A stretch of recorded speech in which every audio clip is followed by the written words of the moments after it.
Pagi, Bang. Apa, Bang? Bang, apa nih? Pemeriksaan atau panas?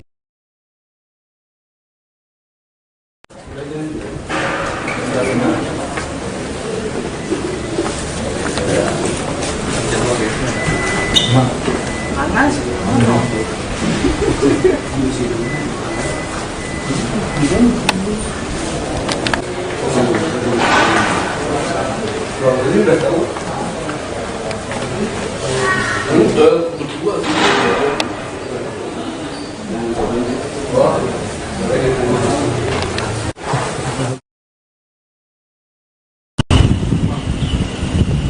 Sedikit Pak, mungkin untuk ini dipanggil sebagai apa saksi atau gimana? Ya, kamera, Pak. Saksi biasa. Oh, ini pertama atau seperti apa?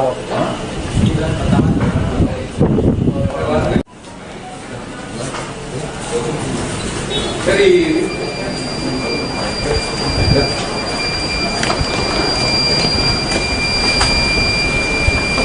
Bang, hari ini agendanya apa, Bang?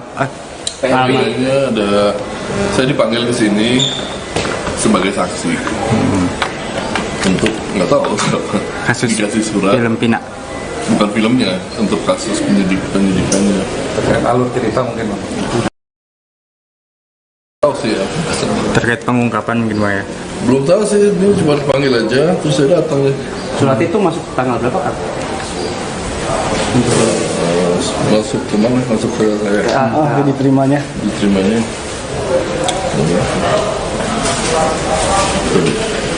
Tanggal 3 Tanggal 3 untuk hari ini berarti.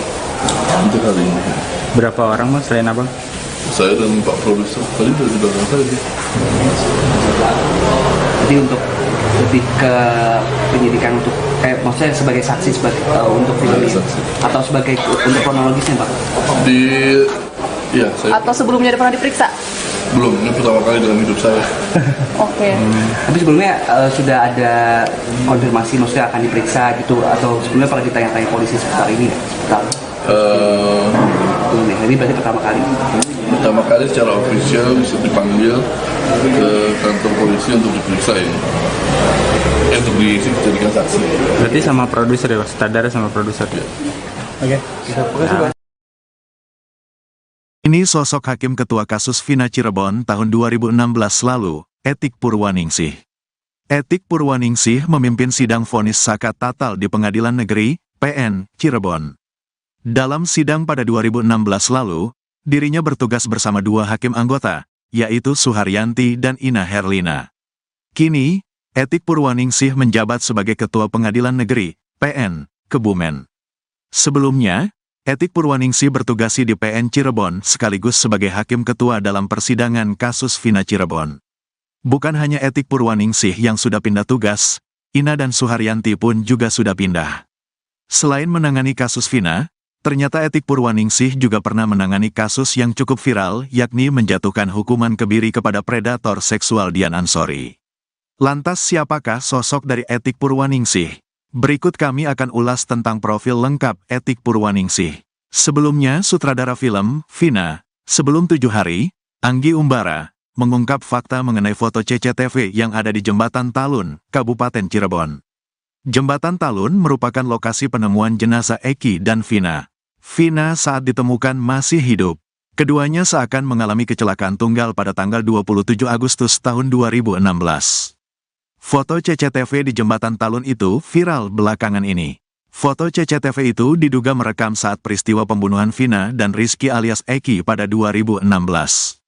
Anggi mengungkap fakta soal foto CCTV itu. Menurutnya, yang beredar bukanlah foto CCTV yang asli saat kejadian, tapi foto yang diambil saat syuting film Vina sebelum 7 hari. Yang dikasih lihat ke saya ya, foto, hoax, karena itu dari hasil syuting kita. Karena itu bisa kelihatan kan jaketnya beda, ada lampu. Yang dilihatkan ke saya hasil syuting semua, ucap Anggi setelah menjalani pemeriksaan di Polda Jabar, Kamis, tanggal 6 Juni tahun 2024, malam. Anggi menjalani pemeriksaan 7 jam lebih bersama produser film Diraj Kalwani. Mereka datang ke gedung Ditreskrimum Polda Jabar sekitar pukul 12.30 waktu Indonesia Barat, lalu keluar sekitar pukul 20 waktu Indonesia Barat. Anggi mengaku dicecar dengan banyak pertanyaan seputar produksi film, mulai dari proses pembuatan hingga tayang di layar lebar. Banyak banget pertanyaan, 5 lembar lah. Hampir 30-an pertanyaan. Poinnya mereka mau tahu kita dapat ceritanya dari mana, dari versi yang mana segala macam. Detail-detail filmnya, ya sudah sih, kita ceritain semua, ujar Anggi sementara produser, kata dia, diperiksa oleh penyidik berbeda, seputar administrasinya sana. Kalau produser kan lebih ke formalitasnya, administrasi dan segala macam. Kalau saya lebih kreatifnya, katanya. Anggi berharap, dengan keterangan yang diberikan kepada penyidik dapat membantu proses penyelidikan kasus ini. Ya, semoga membantu, ucapnya. Film, Vina, sebelum 7 hari, diangkat dari kisah Vina yang menjadi korban pengeroyokan anggota geng motor di Cirebon. Mayat Vina dan Eki ditemukan di Jembatan Talun, Kabupaten Cirebon, tanggal 27 Agustus tahun 2016. Setelah peristiwa itu, ada 8 orang yang ditangkap dan dijebloskan ke penjara. 7 orang dihukum seumur hidup, dan 1 orang dipenjara 8 tahun. Belakangan, setelah film Vina, sebelum 7 hari, tayang dan viral, polisi membuka lagi kasus itu. Polisi kemudian menangkap Peggy Setiawan di Kopo, Bandung, Selasa, tanggal 21 Mei tahun 2024. Peggy ditetapkan Polda Jabar sebagai tersangka terakhir meski sebelumnya ada 3 buron. Bahkan, Peggy disebut sebagai otak kejadian nahas yang dialami Vina dan Eki.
Nama mantan Kapolri Jenderal Polisi Purnawirawan Dai Bahtiar terseret dalam kasus pembunuhan Vina pada tahun 2016 silam. Tudingan yang beredar ini menyudutkan mantan Kapolri dan keluarganya tersebut hingga membuat Jenderal Purnawirawan Dai Bahtiar membuat klarifikasi. Melalui sebuah unggahan gambar, Dai Bahtiar menuturkan bahwa kala pembunuhan terjadi, Kapolres Cirebon Kota dijabat oleh AKBP Indra Jafar. Dalam rentan tersebut, vonis pada para pelaku pembunuhan dijatuhkan pada Oktober 2016. Barulah pada Desember 2016, anak dari Dai Bahtiar yakni Adi Vivit Agustadi menjabat sebagai Kapolres Cirebon Kota. Dalam narasi liar di media sosial disebutkan bahwa pelaku adalah anak dari Adi Vivit. Namun faktanya saat pembunuhan terjadi, anak dari Adi Vivit yakni cucu Dai Bahtiar baru berusia 2 tahun. Dai Bahtiar juga mengklarifikasi soal dugaan pelakunya adalah putra dari anak pertama Dai yakni Nina Agustina yang merupakan Bupati Indramayu sejak 2022.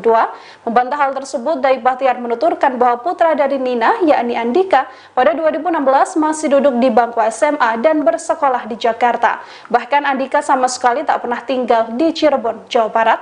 Dai Bahtiar sekaligus membantah semua tuduhan yang ada yang mengaitkan keluarga dan anak-anaknya dalam kasus pembunuhan Vina.